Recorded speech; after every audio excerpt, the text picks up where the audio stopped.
That's right. Democracy Now! Is in Madrid for the next week and will be broadcasting throughout the week from inside and outside the UN Climate Summit, from the suites to the corporate suites to the summit floor.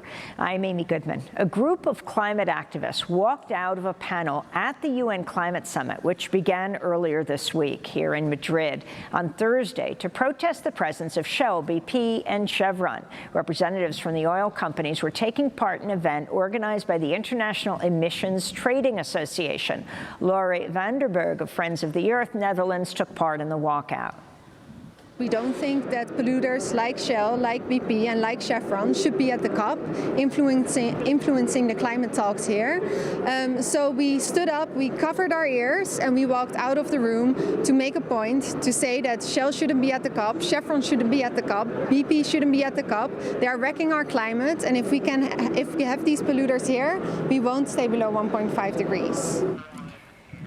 This comes as the Spanish government is facing criticism for reaching out to Endesa, Spain's biggest polluter, to sponsor the UN climate talks. Our next guest has been organizing toxic tours of Madrid to expose the corporations and financiers driving the climate crisis. Pasco Sabido is a researcher and campaigner for the Corporate Europe Observatory. We welcome you back to Democracy Now!, Pasco. Thank you. It seems we see you almost every year at these UN climate summits, either in the streets or breaking up some side conference that's happening inside. Talk about this first action that you've engaged in. Yeah, I mean, I think it's shocking, the fact that companies like Shell, BP and Chevron, the very same culprits that have been causing this climate crisis, and let's not forget, trashing communities and the environments everywhere they go, are here pretending to be part of the solution. And what we heard was equally shocking. I mean, they're trying to turn forests, ecosystems, nature into the new carbon markets. This is a disaster for all of us, especially when we want to keep temperature rises to a maximum of 1.5 degrees. This is just not feasible with their plans. So the action itself was quite symbolic. It was, we covered our ears, stood up, covered our ears, made sure we couldn't hear the rubbish that Shell was spouting, and then walked out. But this is not the only event that Shell's organizing. It's involved in multiple events throughout this summit, and is just one of many examples of the sort of corporate involvement that we're seeing more and more of here. Well, you've just come out with a report on the corporate sponsorship of the UN Climate Summit. Talk about what you found. Indeed. So it came out today with corporate accountability, OMAL and Ecologistas en Acción. And it shows that, in fact, the biggest polluters are sponsoring these climate talks, from fossil fuel companies to the banks that finance them, as well as many others like airlines. And so, I mean, what we saw is, yeah, it's not just the biggest polluters who are using this for huge greenwashing opportunities. You'll see their logos all over the COP, but they're also using this to influence the talks themselves, to gain access to the negotiations through events, getting negotiations to come through events, through cocktail parties and other forms of privileged access. And this is, I mean, year after year. You said I've been here year after year, and the problem seems to get worse year after year, that we have these companies completely wrapping themselves in the colors of the UN, pretending to be green, whilst underneath their dirty reality is they're climate criminals. But also what we showed in this report is lots of these companies have been involved in huge human rights abuses and workers' abuses across Latin America, which I think underlines the neo-colonial nature of climate change and its colonial roots, because a lot of these companies from Spain are very active in ex-colonies in Latin America, keeping those relationships going. We'll talk about the electric company co-sponsoring the summit and what that means. It's the largest greenhouse gas emitter in Spain? Completely. So Endesa, which is it produces electricity from coal, gas and oil. It's Spain's single biggest polluter when it comes to emissions, and is involved in all sorts of terrible projects, not just here in Spain, but also in Latin America. So it's involved in gas over there, gas production. Gas, in fact, it's little known, but it's as bad for the climate as coal. It's also involved in big hydroelectric, which have led to huge indigenous rights abuses as well, and big accusations of corruption. But it's also joined by its fellow big electricity company, Iberdrola, which for the last few years has really been trying to give itself a green image. But we looked at in our report we came out with in 2018, it produced more electricity from fossil gas than it did from wind and solar combined. And same goes for its investments last year. 2/3 were into new gas. So, yeah.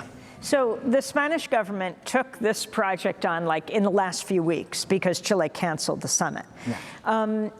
You're very critical of them turning to the biggest polluters to co-sponsor the event. How do you think something as large as this, tens of thousands of people coming into a community planned in the last few weeks, how could it be alternatively financed? Yeah, I mean, I think we first have to go to who's actually financing it. Is it the corporations who've been approached? Because the Spanish president went to what's called the IBEX 35, the 35 biggest listed companies on the Spanish stock exchange, and begged them to sponsor, begged them for €2 million each. And in fact, what he did is he offered a 90% tax break to these companies. So it's not these corporations. In fact, it is the Spanish taxpayer who's paying for these talks, who's paying for the greenwashing and paying for the lobbying access. The way that needs to happen, in fact, is these companies need to pay their taxes, would be a great start, but also we're seeing vulnerable communities across the world, those who did the least to contribute to this problem, suffering the consequences, and the companies that have caused it, rather than receiving tax breaks, rather than receiving huge fossil fuel subsidies, should be held liable for their actions and should be made to pay. So right now here at the UN Climate Summit, do you see any improvements? I mean, the COP was held 3 times in Poland, which could be called coal land. And the last one, Katowice last year, that is the heart of coal land in Poland. The convention center where the climate summit was held was modeled on a coal mine. Yeah. Do you see any improvement?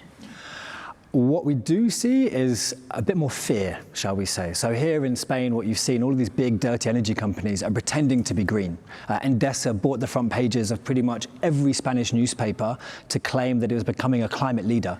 But what we're not seeing is action. We're not seeing money on the table for countries and communities who need to face the consequences of climate change. We're not seeing real solutions. We're not seeing real ambition. So in fact, despite hundreds of thousands, millions of people out in the streets, it feels there's a huge disconnect between what people are demanding real solutions, and what our governments are doing, who keep listening to these same corporations. And this space, ultimately, it's a symptom of a bigger problem, because the problem lies at national level. In our national governments, our governments are in bed with these same corporations. Here in Spain, the Spanish government gives fossil fuel electricity companies hundreds of millions of dollars and euros in subsidies to the companies. The International Monetary Fund estimates globally governments subsidize the fossil fuel industry to the tune of $5.2 trillion annually. Yeah, I mean, that's massive.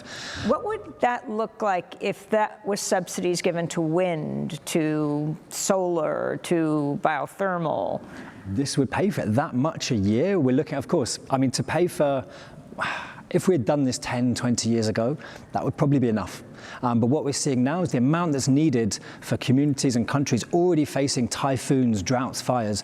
That's already covering that figure. But if that figure went towards clean energy, went towards a real sort of renewable transformation, we could change our economic system. But unfortunately, our governments are not going to do so, because that's going to really impact the bottom lines of these same dirty energy companies.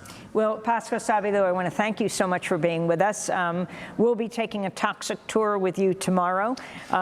In 5 seconds, what does a toxic tour look like? We're going to go around Madrid streets to the dirtiest companies involved in this COP, starting 1:15 at the stock exchange in Madrid. Join us. And we'll bring you that next week. Pascal Sabido, researcher and campaigner for the Corporate Europe Observatory. And that does it for our show. We'll continue broadcasting from Madrid all next week at the UN Climate Summit, COP25. Tell your friends, spread the word. That does it for our show. Special thanks to our Democracy Now! Crew here in Madrid. John Hamilton, Dennis Moynihan, Trina Ndura, Libby Rainey, Laurie Gaddis, Dina Nermeen Sheikh, and to Miriam Barnard. I'm Amy Goodman. Thanks for joining us.